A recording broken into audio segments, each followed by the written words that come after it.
Nicky Byrne, how are you doing? Welcome to Off the Ball. Thanks for joining us. How are things? Sorry, before I actually even ask you how you're doing, um, I've enjoyed over the last few days the dialogue and the nervousness that you have felt on coming on the show on the back of you feeling that this was my opportunity at revenge at stitching me up on Anonymous all those years ago.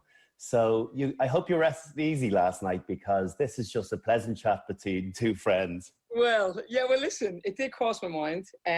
When you contacted, I said, yeah, I'd love to do the show. And then I thought, okay, so what exactly is this going to entail? And then my mind started to race and it was like, okay, I did get him and I got him good. And I do remember you mentioning at some point, revenge will be sweet. And, revenge, as you well know, doesn't have to be the next day or the next week. I'm still not sure. The long game. I can play the long game. This is actually me teasing you in and like we're friends again and I've all forgiven.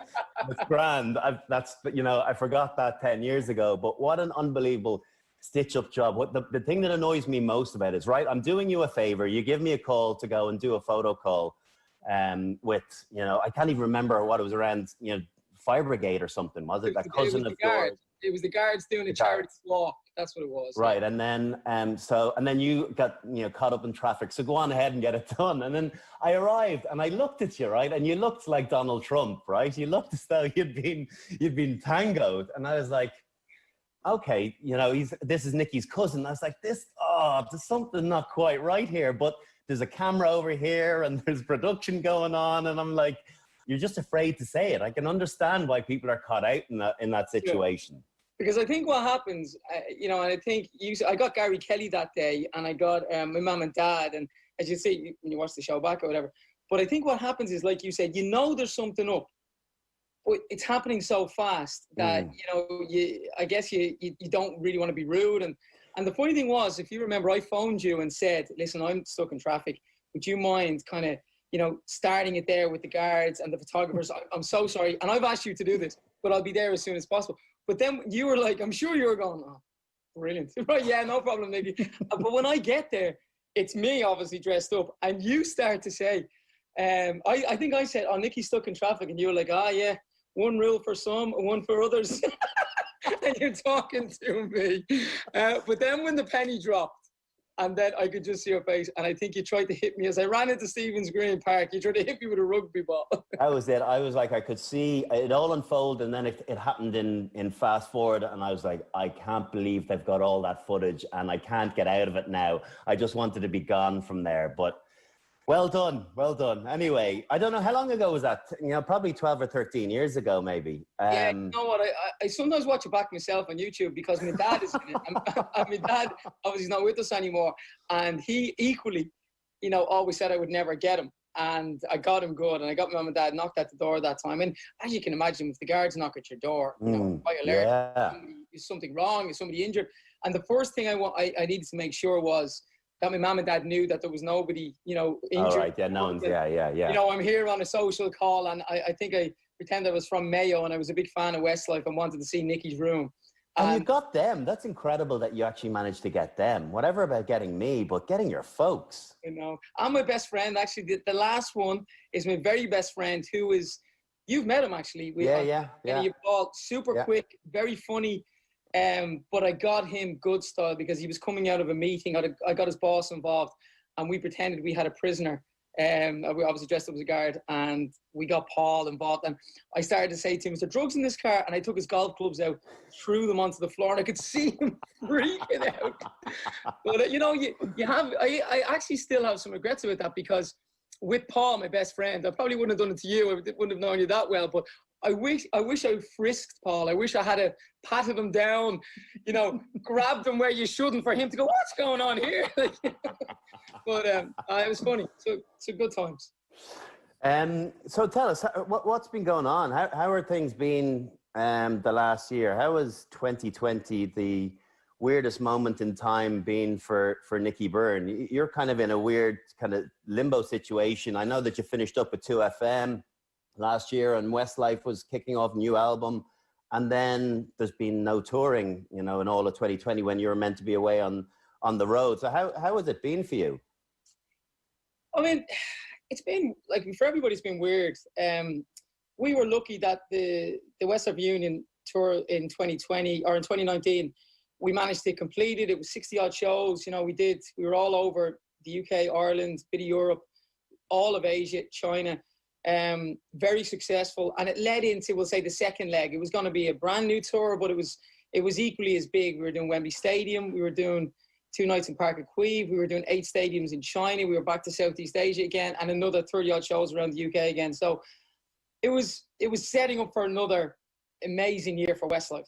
But there's bigger issues in the world. Everything stopped, and we weren't the only ones affected. I mean, the arts is completely decimated. So it doesn't matter if you're talking about big bands, luckily like ourselves, even to the smaller guys who play in pubs, even to the crew who work on these tours. Everybody's out of work. The theatres, everything's gone. So I think when it first started, I mean, I don't know if it's okay to say, but certainly in the March, April, May time with the good weather we were having, and thankfully our health, everybody was okay, family-wise and stuff. It was a bit surreal because I was having all this time at home where I was spending time with the kids. You know, I was trying to help out with homework. I was, you know, doing all the things that I never did, let's say, because I was always away or busy. I'm sure that was probably the same for yourself. The longer it went on, the more I thought, right, well, see, I still had this big Westlife tour to potentially happen, the second one. So I wasn't too worried about, you know, do I need to, you know, start looking to go back to radio or, you know, Dancing with the Stars actually had finished. We'd completed that series at the end of March that time. So I was in an okay position mentally. I started gardening, you know, planting flowers. I painted my garage. I taught my little girl how to cycle. It was kind of a good reset on life, if I'm being honest. However, it's become even more serious, let's say. And this time around, I think it's really affected me now. I think, and I don't think I'm alone in that. I think I've spoken to everybody from people who work in the local coffee shop too. I don't know how it is for you, but I think everybody I speak to are going, right, well, you know, this is actually affecting me now. You know, this is, you know, when is life going to get back to normal? You know, it's just so surreal. And, you know, you look at the news every day, and I kind of find myself, Brian, having to stop watching the news. You know, it just doesn't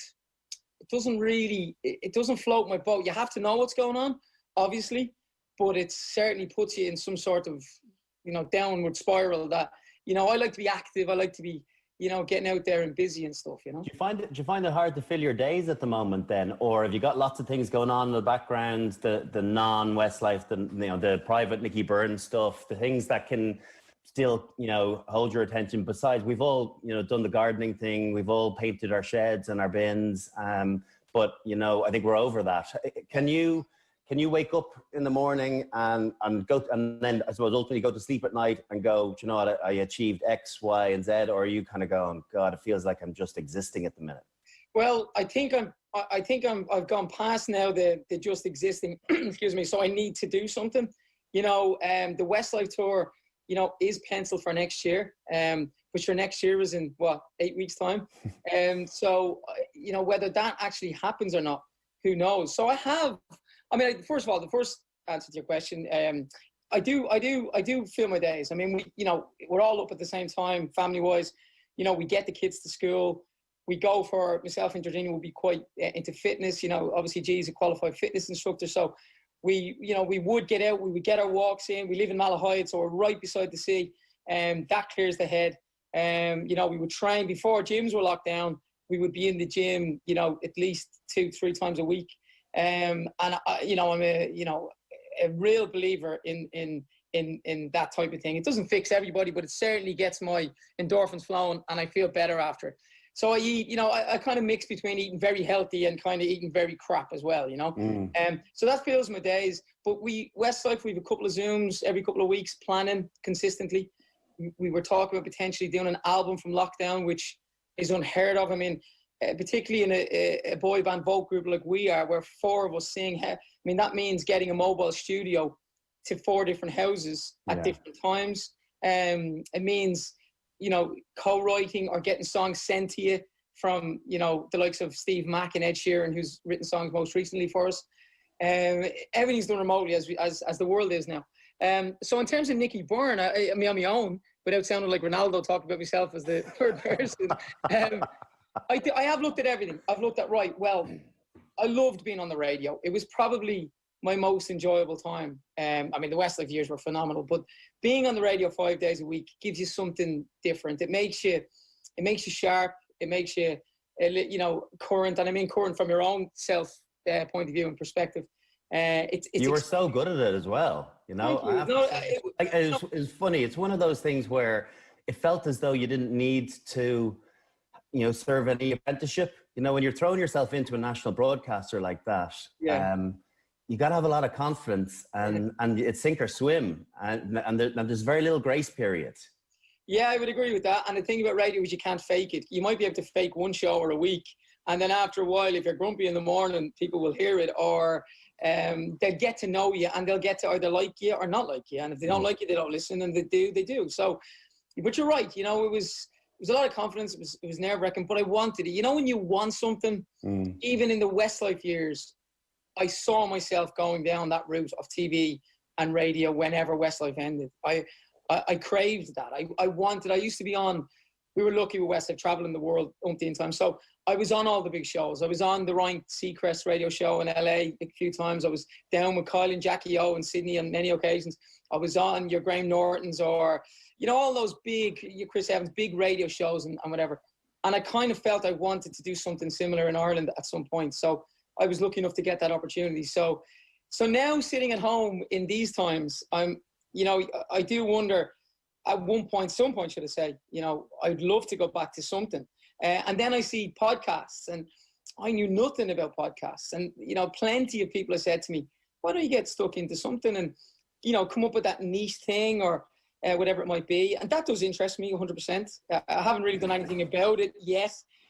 I might, and then there's, I look the likes of yourself or Wayne Rooney or Ronan Keating or people who have had a career that might have released an autobiography. I kind of go, well, that's something that, loads of great memories, funny stories. Would that be interesting?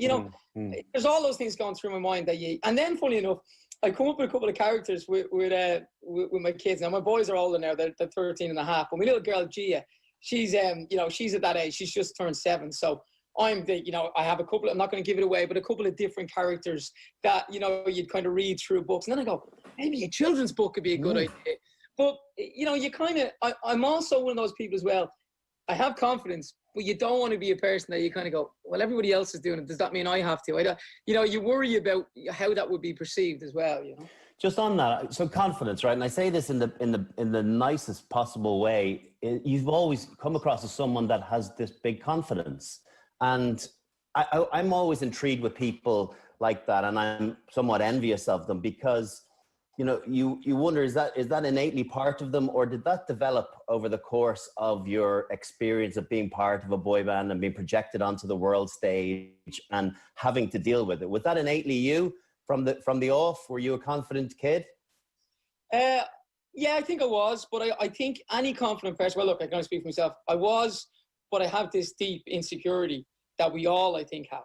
I think it was driven out of, you got to remember with me, and we touched on it before we kind of went live here, my background was football. So, my dad was a painter and decorator by trade, but he was a singer at night. He was Mr. Showbiz 6-7 nights a week locally in a band called Nicky and Stud. So he was the lead singer. I watched him come in from covered in paint, grabbing his dinner, shower, and then gone. And he was the lead singer. He did weddings, dinner dances. He was Mr. Cabaret. So that's in me. There's no doubt about that. But the confidence, I think, was drilled into me from my mom and dad with all of us. I always remember the saying that you're not better than anybody else. You never, but you got to give it your all the time. People might have more than you, less than you. You're never better. You're never worse as a person. And I think that gave me the great fundamentals to go, well, it doesn't matter if I'm speaking to a president or somebody, down the pecking order, for want of a better word. They're all the same. We're all human. We're all the same. But the drive of wanting to win came from football. I hated, funny, it made me laugh. I don't know if you saw that thing was going through social media during the week of Roy Keane in the table quiz. Did you manage to see? Oh, I did see it. Yeah, I saw it. Yeah. You know what? I love Roy. I think I spoke to you about Roy before. Roy is my absolute hero. You know, ever since I was a child, I had Roy Keane on my wall. When I played for Leeds United, I had Roy on the wall as a football player. But the more I got to read about Roy and hear about Roy, and then I've met Roy over the years. But, you know, I actually had that weird, I hate when I lose anything. Like, and I know we're coming up with a crappy quiz later on, so already I'm thinking I can't lose this. But, you know what I mean? So I brought that into everything I did, whether it was the football pitch, whether it was singing, whether it was concerts. So it then stretched out into hating to lose, but also hating to not be the best you can be. You know, we all make mistakes. We're all rubbish at some point, but it never sat well with me, you know. And even so, if I go into radio, I'm going, right, how do we get the best people? How do we get the best show? You know, how do we get the best producer? Can I be? And I used to drive into 2FM every morning, and I'd be driving down the M1 to come through the tunnel, and I'd be looking at things that happen on the road, whether it was road rage from somebody or whether it was, you know, a car accident that you stuck in traffic. And I'd be already nearly making up what I might open up the opening of the show with. You know what I mean? And I think you have to think like that, don't you? So if you don't like losing, are you handing out life lessons to your boys into Gia every day going, it's important to understand how to lose well, kids? Well, look, we all lose. Don't get me, you can't win all the time. You probably lose more than you win, as we all know. But yeah, I guess I do. I mean, when I played football, even as a kid, my dad was my biggest fan and my biggest critic. So, you know, he would go to every game, take me to every training session. And after a game, we might have lost the game 3-0. I was a goalkeeper, obviously. So we'd get into the car and he'd be driving home. He wouldn't say anything for a minute. And then he might go, what happened for the second goal? And I'd be going, now I'd be grumpy because I've lost. It could have been a fault for all three. And I'd be going, yeah, the guy cut in from the inside and kind of whipped it, you know, kind of around me or whatever. Bit of a silence. And then he go, yeah, I thought you probably could have done better for that one. and I'd have a little bit of a, you know, argy-bargy. But see, deep down, I probably thought, yeah, maybe I should have. And it's funny now because I'd have Simon, one of my lads plays soccer. Both play Gaelic, one plays soccer. But I say to both of them, well, why didn't you, you know, you were true one-on-one that time. You didn't put it over the bar. You didn't take whatever. And then one of the lads is a keeper. So I'd have the same conversations. Like, you know, you need to be coming out earlier and calling that and taking the pressure off your goal or your defenders or whatever.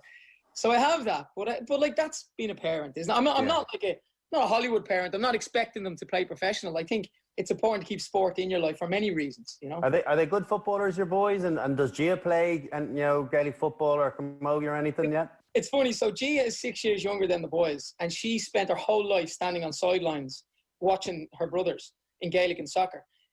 And she's no interest. And anytime I mention it to her, I think the cold and the rain just got in, and she won't even come and see them now. You know, she's like, no, she Irish dances, she goes to drama, you know, she loves singing and dancing. I mean, you know, I've been doing plenty of TikToks with her through lockdown. 99% of them haven't been put up on any platform, and they won't be. They've a fair bit of stuff to compete with on the internet as well. Listen, people in glass houses shouldn't throw stones. Tell us a bit about the football then. You know, obviously, you know, growing up you played Home Farm and St. Kevin's, but I'm interested to understand heading over to Leeds, going over initially for a trial and then getting contracted by them, and to understand the mentality of a 14 or 15-year-old going over, having to go into digs over there, and how mentally tough you have to be to go and leave your family in Dublin to do that. I find that amazing. Yeah, it was. Looking back on it now, I was only a child, you know, but back then, at 16, I thought I could take on the world, you know. And it is tough. Like, it is tough, but it was everything I wanted. You know, it was everything I wanted from day one. From the moment I was kicking football for whatever age around the garden, and my dad was a goalkeeper as well. So he would have taught me everything goalkeeping was from a young age. And then you start to sign for clubs and start to get coaching. When the opportunity arose, I always remember I was studying for my junior cert. It was 1994. I was upstairs studying for an English exam for my junior cert. And the USA 94 was just about to start. So it was probably early June. And my dad came up the stairs and said to me, that was a guy called Paddy Hilliard, who's passed away now, but he was the Leeds United scout in Dublin. And he said to me, he wants you to go on trials to Leeds United in the first 2 weeks in July to do pre-season. You know, 14 years of age, this is like, I'd noticed, because I was a goalkeeper and I always had this kind of question mark over my height as a keeper. Some of my mates had started to get trials ahead of me the year before me. So you always wonder, will you get the opportunity, just keep plugging away, X, Y, Z. And then all of a sudden the call came. Did you think you were good enough then? In your head, you were like, I'm trial standard at least. Were you that much better than the other goalkeepers that you were playing in the underage leagues at that point? It's a difficult question. How do you answer that without sounding arrogant? This is, well, I'm giving you carte blanche to be able to wax lyrically about yourself. Listen, you're in, if you can say that you were better than others without coming across. I was the best keeper that ever was. Packy Bonner was nothing on me. Who? I don't know who you're talking. No, yeah, look, at that age, yes, I would have been. I remember at under 12 level, right? We went to a tournament in Europe where we played against Ajax and FC Cologne and stuff. And there was PSV were there, and there was Barcelona. There was big clubs. You're only 12, like, don't get me wrong. We finished 5th, I think, in the tournament. But I got goalkeeper of the tournament. And I remember that. I still have the trophy, Brian. Like, that's, to me, it's the goalkeeper, catching a ball, big bronze kind of statue. 12, coming home, Dublin Airport. My mum and dad couldn't believe it. So I knew I had something, and I worked at it. But there was other keepers my age that were excellent as well. There's no doubt about that. As probably as good as I was as well. But the height thing never left me. There was this saying from all the managers, he's a great little keeper. He's a great little keeper. Now, I wasn't exactly small, but I wasn't. Most keepers are, 6'4", 6'3". I don't know. Fabian Barthez, right? Yeah, and there is exceptions. Andy Gorham was 5'10", Barthez was 5'8" or 9. But funny you say that, because the continent, it's maybe a little bit different now, but certainly French football, Italian football, when we were growing up, the keepers didn't have to be. Very, very little amount of them were over 6 foot. Whereas the British game and the Irish game, you had to be an absolute monster. And even more so now. I mean, it kills me actually, because I see some of the goalkeepers in the Premiership at the moment, and I wouldn't rate half of them, but they're 6'6". And I also heard from being around football again, most coaches and most English clubs now, and even Irish clubs, they will look at physicality and height and strength and size before they look at talent. And that to me is just getting everything all wrong. You wouldn't have Messis of the world and people like this if you based everything on physicality. But so the physicality for me, I think at 13 I was very small, but by 15 I was average. And I'm exactly 5'9" and 3/4, because my height was measured daily at Leeds United, so... The fact that you said to me before we came on here, you can never be 1.7 meters. like much of an obsession with height, no? Yeah, I guess I do, because it was the end of my dream. You play football from 6, 7 years of age, you go to England at 16, spend 2.5 years there, and then everything is pulled from underneath you. And remember, Brian, the players I played with, and you would absolutely die for them now. Like Robbie Keane, Damien Duff, Richard Dunn, Shay Given. Now Shay was obviously a couple of years older, but that was the nucleus. Like Robbie and Richie Dunn were a year behind me. Damien Duff was the same age as me. We played all the way up together. And I was lucky enough to play Ireland's when they were 15s, 16s, 18s. And then there was other lads who made a name in the game. Steve McPhail, Alan Mabry, all those lads, were did really, really well out of the game. Nowadays, we don't seem to have any of those players anymore, So I guess when Leeds stopped for me and I came home and I started to kind of bounce around the League of Ireland, I'd signed for Shells, I was 19, my heart had gone out of it. I then went to Cove Ramblers, and then I think I finished up at St. Francis, and I was kind of doing, I was absolutely, no disrespect to any clubs, but I was doing that, and to come home from being at Premier League, Leeds United, when it sounds spoiled, but you get to that level and everything's done for you, fresh training kit every day, and you don't even have to maybe wipe your own ass at some points with the way professional footballers run. Maybe, I'm sure it's the same with rugby. And then when you come back and you don't have even training kit. Now this is 1997, but it's a huge fall from grace. So I just thought to myself, no, you know what? I've had enough of football. So did you just pack it in then? So you're you know, as a was it 19 when you didn't have your contract renewed with Leeds? And you came home. You're devastated, and your heart's not in it anymore. But if Westlife doesn't happen, do you continue playing football into your 20s, or have you just had your fill and kind of just it's not for me anymore? I can't deal with it. No, I would have continued playing. There's no doubt. In fact, the end of that season, I was supposed to sign for Bray Wanderers. I knew Pat Devlin, the manager at the time there. He'd had a kind of word to me and gone, if you fancy coming to me next year. So at the end of that season of summer 98, it would have been, I was probably going to Bray Wanderers. But what I will say was I always had an infatuation, leads into anonymous, I always had an infatuation with the Guards. So if football never worked out, I would have completed my leaving cert and tried to become a Guard. So when I went across the water, it didn't work out, came back, resat my leaving cert because I had left after 5th year. And I'd always promised my mum that if it didn't work out, I would do my leaving. And then I had a goal. I had leaving cert, wait for the Garda recruitment, play, League of Ireland football and make it all work. And then, which was amazing, the Garda recruitment came up in 1998 whilst I was sitting my leaving cert. So I went from doing my leaving cert to sit in the Garda exam in the National Basketball Arena in Tala. Back then they split it into different groups, and they contacted me and said, you did 3 tests. You did like a police style exam, like what would you do in this situation? It was all multiple choice. And then you did an aptitude test, and then you kind of did like a mathematical kind of exam. And they gave you, the results came back and they gave you all your marks. And I'd gotten into group whatever. And they said to me, right, you're now selected and you got to come for your medical and your Garda training in January, what would that be, 99. So this was summer 98. But in the meantime, I was hosting karaoke with my dad. As I said, he was a singer. And this audition came up. And how it came up, it was advertised on 98 FM for an Irish traditional boy band. They wanted Irish lads who could play music, whether it was the flute or the violin, but, and sing as well.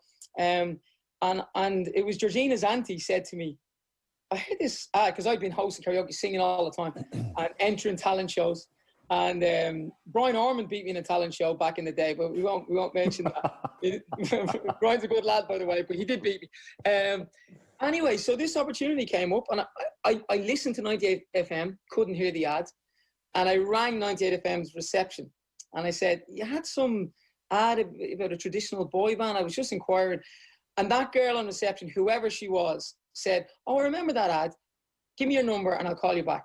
Now, she could have absolutely blanked that situation. And that would have been the end of it, maybe. She didn't. She obviously found the details, phoned me back and said, oh, yeah, you've got to send in a demo tape to XYZ and a picture and so whatever. And I sent that on.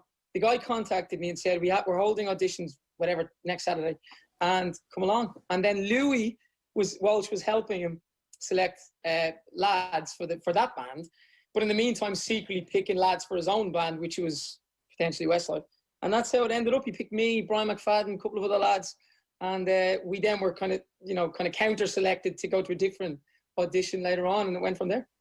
I've seen you talking about, this more recent Westlife tour, being able to kind of live it along with your family and with your kids, and for them to enjoy it because they weren't around first time round.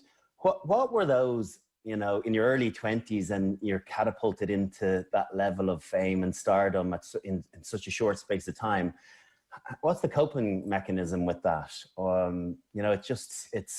It seems so surreal for you to be kind of relatively anonymous one day playing football, and then within a year and a half, you're, loved in far reaches of the world. It was very strange, and it did happen very quickly. But there's something in being brought up in Ireland that none of us, really ever, let it go to our heads. It's probably the wrong way to describe it, because I think when you come back home, you kind of get, they'll take you down a peg or two.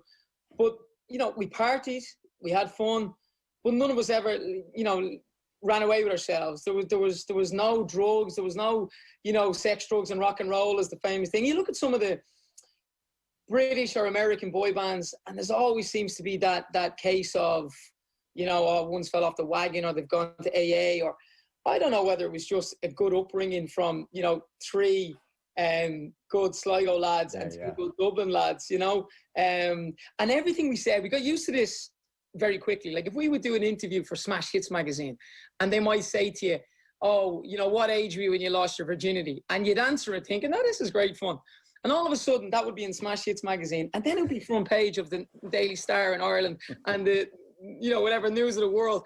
And then you'd come home and your mom and dad would be looking at you going, you know, did you really have to be saying, you know? So you kind of went, oh, you need to be a little bit, you know, cleverer here. But like we were young lads and living the dream. They must have understood that there's a need to be, you know, a Westlife Nicky, and then there's that at home Nicky as well. You got to sell your wares a bit, you know, and you got to promote things that maybe something, you know, you go, oh, I mightn't ordinarily do this, but it's for the betterment of the band. Oh, completely. And sometimes, you know, you say things that, you know, might get you into trouble, or if you come home, I don't know how it was for you, but I was only ever nervous when we did the Late Late Show. I was never nervous on big shows around the world. I came home, I thought, oh shit, you know, my next door neighbour's watching, my mum's watching, my nana's watching, you know, and I think that was the same for all of us. The Late Late Show or anything big like that in Ireland was the holy grail, you know, and you just had to, you know, kind of cross your T's and dot your I's every time you appeared on Irish television. So then, you know, you've taken this big, long sabbatical and you get to do some cool stuff, I'm sure, in between. Is that the feeling sometimes, from my point of view, when I retired, that first year was so exciting because I was able to take advantage of some of the offers that came my way, go to, you know, take up invitations, go to parties that maybe I would otherwise wouldn't have been able to go to. Was that the case with you for the first couple of years? Was that like, you know, break off the shackles? Yeah, it was. We had a place we were lucky enough to get a place abroad in Portugal. We went there for a while. The kids were very young. Rocco and Jay were, what would they have been in 2012? 5, 6. They were actually 5. They were just starting school. So as soon as Westlife ended, they started primary school that summer. So we finished in Croke Park in 2012, June. That's September. I was on the school run every morning with Georgina, dropping the kids to school, you know, kind of going for breakfast, you know, kind of going, you know, what do I do now? You know, 14 years of my life was Westlife. The 2 years before that were professional football, and all the years before that was school. So who am I? What do I do? And also recognizable. So everywhere I went in, you know, people in Ireland, people would know me, and even in the UK. So what I did do, which was kind of, I think got me over the Westlife break, was join Strictly Come Dancing, because I went from a massive band profile into a massive TV show on my own. And I think that kind of went from August to the Christmas. So it just bought me 4 or 5 months of doing something completely different, but equally as kind of big, or on a kind of, you know, big level, A-list level, so to speak. Did you ever talk to a life coach or to anyone to get a little bit of helping hands through that progression? You know, I've gone and had a few conversations with people just to get a sense as to, you know, almost find out who you are, because you come, I'm likewise, from school straight into professional rugby. It's your whole adult life, and then you're trying to discover who the next version of yourself is thereafter. It's true. I mean, I make a joke. This story that I'm going to tell you is completely fake, but it's a very good synopsis of how you will feel, or how I would have felt.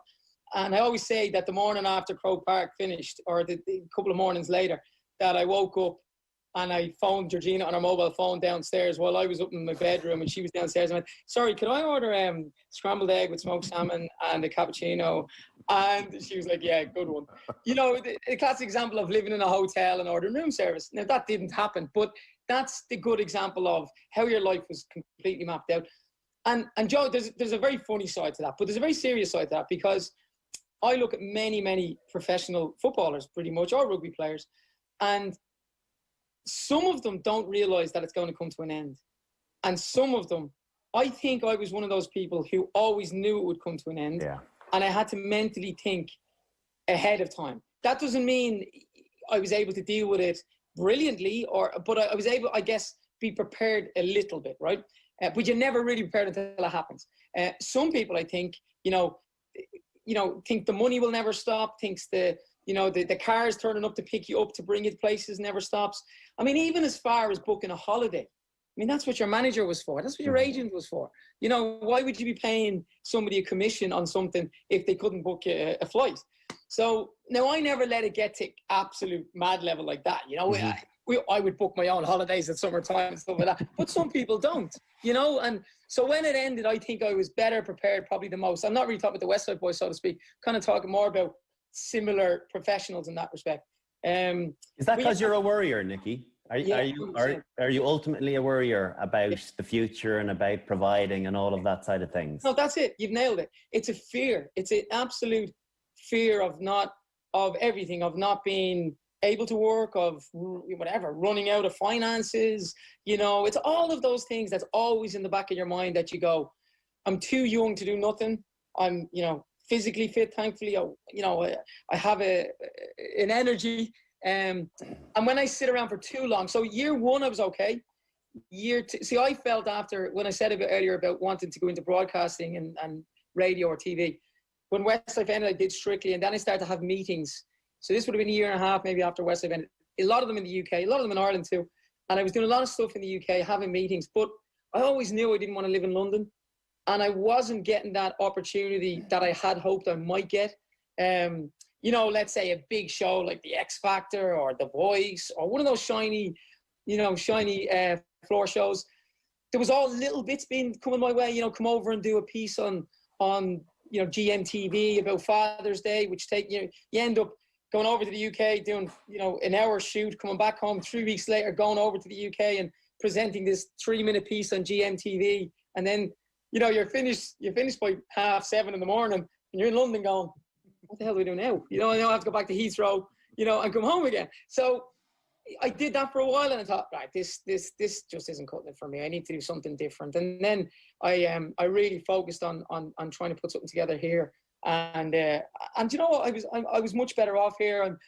I'm happier at home with my family. I toured too much away from everybody to want to be living in the UK on my own in a hotel room, you know, and then don't get me wrong, if you got the opportunity of a big show or something like that, you can always commute, you know, so it's, you know, Ireland is home, always will be, you know, always has been. So. Yeah. One other thing I want to ask you about, like, availing of some of the cool stuff. You've played in Soccer Aid.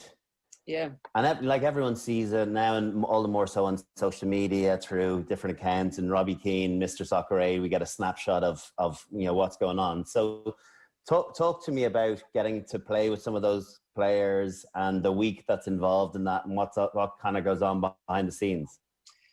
So that is like the dream of anybody, to be honest with you, because you're playing with ex-professional footballers and celebrities. So it's a great mixture, and there's always this attraction between celebrity and professional athletes, whether it's rugby or soccer or whatever, tennis, golf. They kind of just come together. And this is the perfect one. A, it's for charity, for UNICEF. And B, you go over there, you have a week of being a professional. It's back to being a pro. So, you know, you're staying with the squad, you're training every day, you're up for breakfast. It's back to ringing the smoked salmon, you know, and eggs back to the room. Second shot in the cappuccino, yeah? Yeah, you're a superstar again. But it's great fun, and you get to know people from all different walks of life. And what I had going for me was that I had a football background. So a lot of the celebrities that come and play, you know, aren't very good at soccer. Okay, some of them are absolutely rubbish, but they're, you know, Hollywood legends. So it brings a whole different dimension. I remember one Soccer Aid, Kenny Dalglish was our manager for the rest of the world. And we had some guy, I don't remember his name, so I'm not being, you know, kind of, it's not that I don't want to name him. I actually can't remember his name, but he was in a big TV show like Lost or one of those American guys. And he'd come over and we went training, and we were practicing penalties at the end of the day. And he started to put the ball down on the, like, let's say the D at the 18-yard box to hit the penalty. So Kenny went, no, you got it. It's the spot. So placed it there.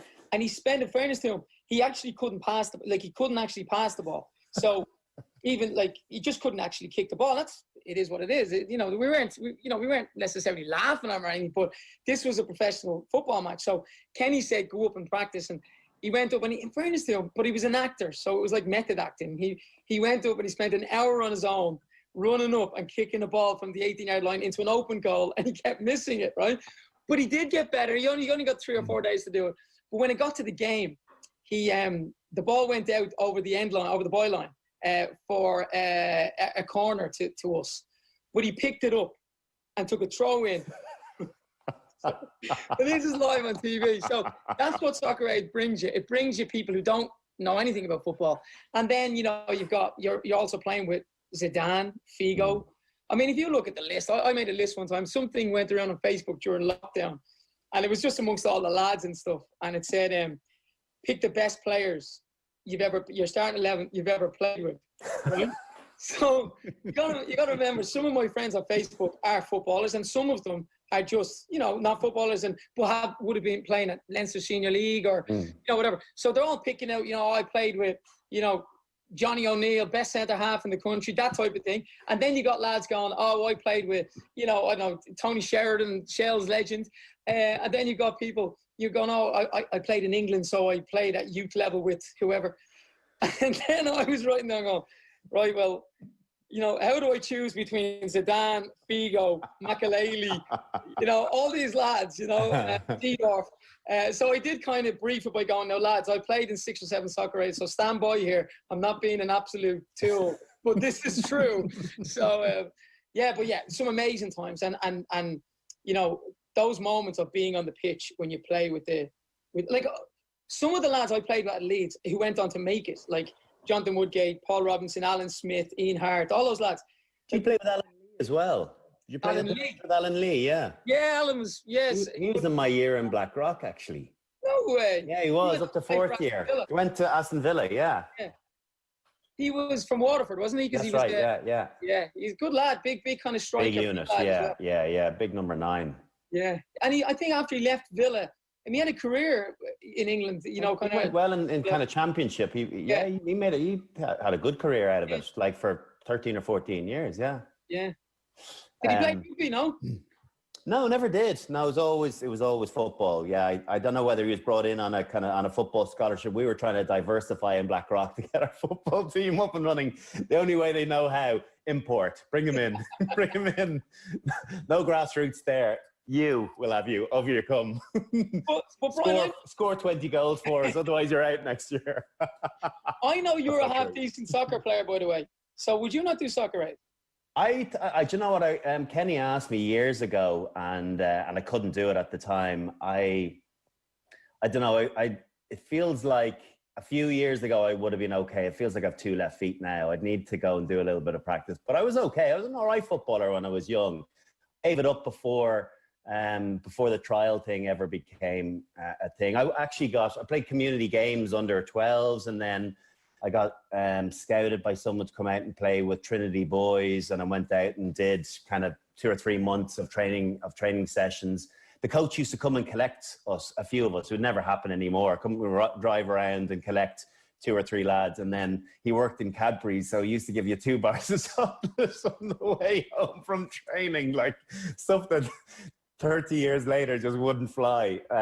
But yeah, and then I ended up going to Blackrock, and I was still playing Gaelic football with Clontarf, so something had to give. So it was a soccer. But yeah, a little bit of me would have loved to have known what level I was at or could have gotten to. But to my point earlier on, there's no way that I'd have survived going over as a 14, 15-year-old over to Diggs. I would have just been so lonely because I was a home bird.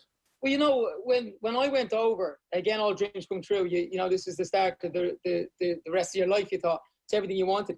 I did get quite lonely, and I was with like 4 Irish lads went together. Myself, John Butler, Stephen McPhail, Alan Mabry, and then Damien Lynch came with us as well the year after. But so we had a good community, we had a good Irish community there. But I found it really boring. Like maybe when you make it, if that's the right word, maybe it becomes less boring because you're probably on good money. You can kind of find things to do with your time. But I mean, I was on decent money for my age, but I don't know how, you made it as a rugby player, but your days it's trying to feel like you probably train, I'm guessing 10 a.m. till 1 p.m., have lunch. Some days you might do an afternoon session. Most days you probably don't. So what do you do from 1 o'clock in the day till 10 o'clock the next morning? And that's what I found living in Diggs quite boring. Like, I mean, I always feel when you have too much time in your hands, your mind runs away with yourself. So, you know, I'm over in England. You know, I'm 16, 17. I've signed pro.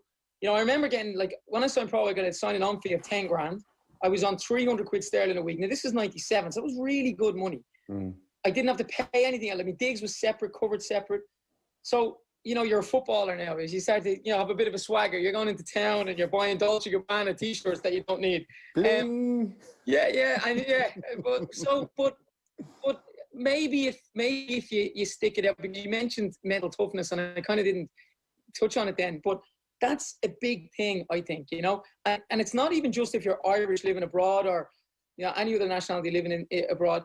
It's the toughness of losing and winning, and, you know, getting a bollocking and all those things. You know, some kids go into themselves and just go, I'm lonely, I'm getting shouted at, I'm not in the squad, or I've made a howler, or whatever it might be. Some people thrive on it, you know, and I always feel good management is about the manager who can do it all. He knows the guy to put the arm around and say, yeah, you're better than this. We count on you. You're the best player. You're the most important. And all of a sudden his chest sticks out. Or he knows the fella, he can go, you're absolutely shit. You need to be, you know, step it up. Who are you? You'll be gone tomorrow with it. Because that might go, oh, well, I'll show you. And it's about management. That's good man management. And I don't think a lot of managers have that. You know, I certainly think, I imagine, I've never met him, I imagine Klopp has that. I imagine Klopp has that, knowing you don't want to disappoint him. It's not about your manager's going to give you a bollock and it's like, oh, I can't let my dad down. You know, that's kind of like, I get the attitude. But it feels like there's a kindness there as well, you know, and understanding that kind of emotional intelligence of understanding how people tick. Yeah, no, 100%. And that's unique. Yeah. Listen, we could talk about that and so much more for another half an hour comfortably. Just as we wrap up, the future, crystal ball, the next 5 years for me, if you can. You know, what does it look like?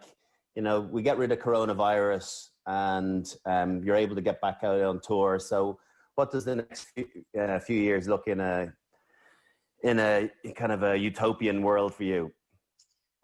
Well, I think what COVID and coronavirus and lockdown and the world stopping pretty much has taught me is I've always had a bit of this, but you have to kind of challenge yourself even more. It's about, you know, looking inside yourself, digging deep and going, right, how can I be a different person, a better person, or a more variety to myself, you know, and maybe taking a few more risks, because you can't depend on anything. And that's just the way it is. So I wouldn't be against, like I mentioned earlier, your podcast, that type of stuff. Just looking out beyond what that is. There's that. I'm 42 last October, so, you know, what age do I also want to kind of go, right, well, I want to kind of leave public life. I never liked the idea of public life being, you know, something that relates to me, but, you know, at some point, do you want to just, you know, get away from it all and you know, kind of enjoy different parts of it? But I think the only way you get to that is by working really hard, setting yourself up to be able to do that type of thing. But we've got to look at other ways of making yourself tick. You know, there's no doubt about that. Because Westside can't last forever. You know, at the moment, you can't even last at the minute. You can't tour. You know, I saw something recently about Ticketmaster potentially, you know, having to have a vaccine to buy ticket. I don't know if that's true, but is that the world we're going to go down? You know, will you need a vaccine to, you know, just live, you know, to travel? Is that going to be part of like, if you're a rugby player now, do you need to get a vaccine to play in the Southern Hemisphere to be allowed into Australia or New Zealand, you know? Possibly. Yeah, possibly. I don't know. I think everything's unfolding week by week at the moment, that there's no point in kind of, you know, future planning too far ahead. But listen, so it was really great to chat to you. So kind of informative on so many different levels. I'll let you go back to your book, your Ulysses book over your right shoulder, and get your reading glasses on. But thanks so much for sharing all that with us, Nicky. Cheers, Brian.